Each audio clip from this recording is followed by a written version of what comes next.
Over the last few days, the international mainstream media of the world is publishing all kinds of stories about the demonetization in India, and many of them are misleading the citizens of the world by telling them the half-truth, which suits their interests.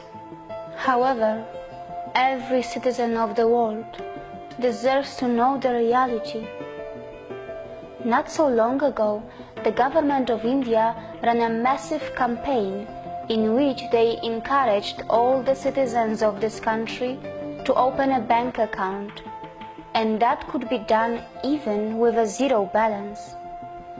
During this massive campaign, many bank accounts were opened, but still, some people didn't cooperate with the government and chose to remain unaccounted. After some time, the government of India started another campaign in which every citizen of India was encouraged to declare their undisclosed income.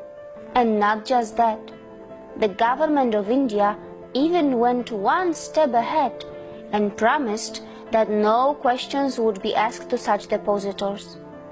As a result, many citizens went ahead and declared their undisclosed income, but many still didn't and preferred to keep their income hidden from the government. And only then, demonetization happened, which meant that all the existing 500 and 1000 rupees currency notes were no longer legal to perform any financial trade. However, they can still be deposited in the bank accounts up to a maximum of around $3,600 per individual. And if it is more, then one must produce the documents to support one's income. The idea was simple: make the life difficult for the people who are dealing in all kinds of organized crimes. Make the life difficult for the individuals who have collected massive stock of currency through bribes and corruption. Make the life difficult for those citizens who are dishonest about their income, and many of those who earn in millions but on record are still unemployed or poor. And surprisingly, that may even include the majority of the unaccounted stall owners on the streets of India, or many other businesses which appear to be small but can easily humble any white-collar corporate employee in their earnings. And most importantly, by this decision, the government of India has deeply hurt the fake currency racket and has taken a great initiative to merge the parallel economy into the mainstream economy. And for all those who have earned their money in a legitimate way have a chance until 31st December to go and deposit their money in their bank accounts. By doing this, the government of India has taken a very brave decision.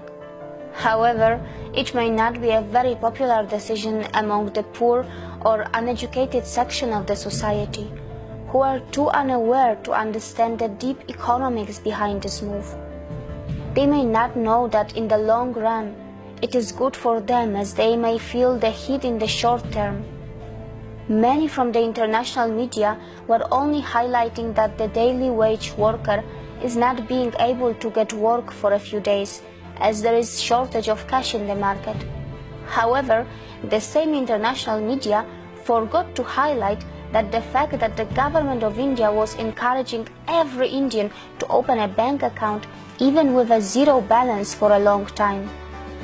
Even after this demonetization, the government is further going to encourage each and everyone who earn in daily or weekly wages to open bank accounts and receive their salaries in accounts and not in cash.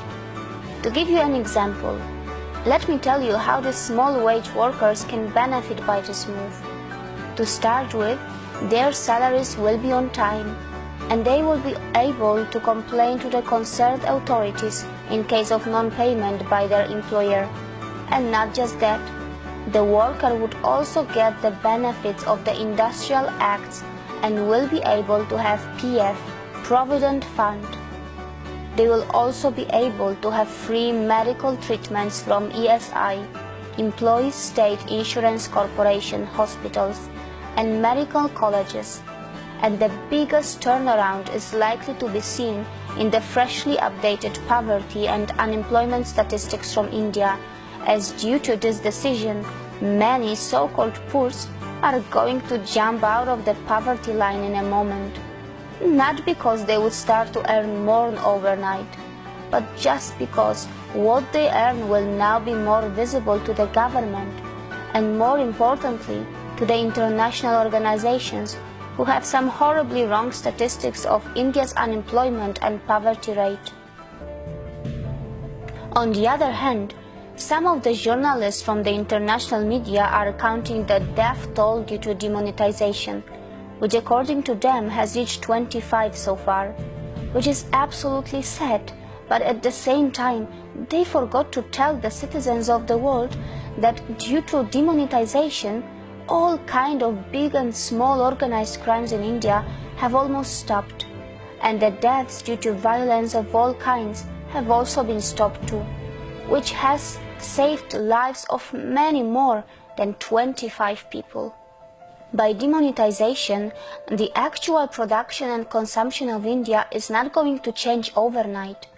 It is just going to be more visible to the world and to the government of India, as the country is going to witness a dramatic merge of its parallel black economy into its white economy, which will mean more tax for the government, which would bring bigger budgets for infrastructure developments, human development, welfare schemes for poor, and more job creation.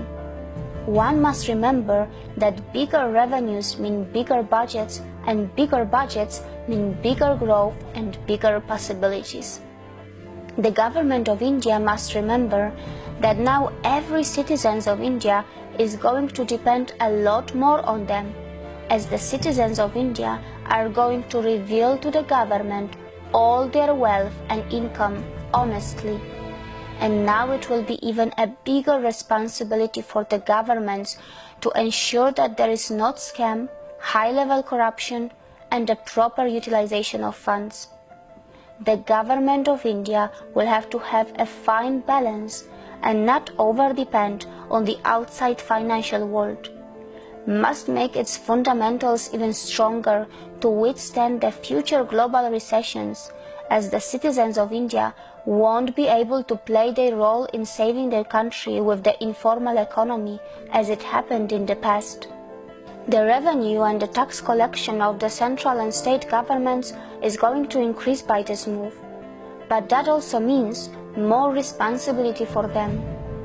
Because when citizens pay tax from their hard-earned money, they share their own wealth to the government, hoping that the government would honestly use it for the citizens and their country's betterment by providing them security and good quality of life. Some of the journalists from the international media also feared crowd and chaos that would be caused from this step, as there were people on the streets forming huge crowd outside the banks in order to withdraw or deposit their money. But the same international journalists forgot to remind themselves that India is a country of mega events and mega human gatherings, because the Indians are the undisputed masters in the crowd management. From the grand Kumbh festivals to the boat raids of Kerala, from the Hornbill Festival of the Northeast India to the Bull Festival of Tamil Nadu in the south, India is the pioneer in the management of the masses since the ancient times. The mega crowd forming outside the banks and ATM machines, where the people are lining up for days to withdraw the new currency, are the great examples of the bond and cooperation between the government and its people. It shows how serious every Indian is to kill the black money, how serious a common person is to rebuild their country, how serious everyone is to involved in the nation's building. There may be some hiccups here and there, but India has proven yet again that it has the will to withstand the obstacles. If Indians can stand for hours outside a temple in a queue, the highly flexible and patient citizens of India can surely stand in queues outside a bank too. But this time for another temple, and that is the Parliament of India, which they call the Temple of India's democracy. India has shown to the world that it will find mega solutions for its mega problems. It is ready to take mega decisions to bring mega reforms. India has shown to the world that it will pass the test of time to ensure that it is slowly but surely rebuilding and repairing itself to reclaim the glory of its ancient times. However, the real victory is not the cash that is being deposited in the banks. The real victory is not that all illegal activities and crime will be lessened. The real victory is not that the corrupt money turned into paper overnight. The real victory is not that the financial statistics of India are likely to be more transparent from now on. The real victory of the government of India is that from now on, everyone will be afraid to store big cash in their house. Everyone will think twice before asking, giving, or storing bribe or black money. And that is why this is the real victory of the people of India, because now they will remember that the new 500s or 2000s currency notes can also be discontinued anytime. And this will inspire people to do the transactions in white money and encourage them to open bank accounts, making India a cashless economy, making the life of criminals more difficult, and reminding the people of India the glorious word Satyamev Jayate from the ancient Hindu scriptures, which means truth alone triumphs. See you again.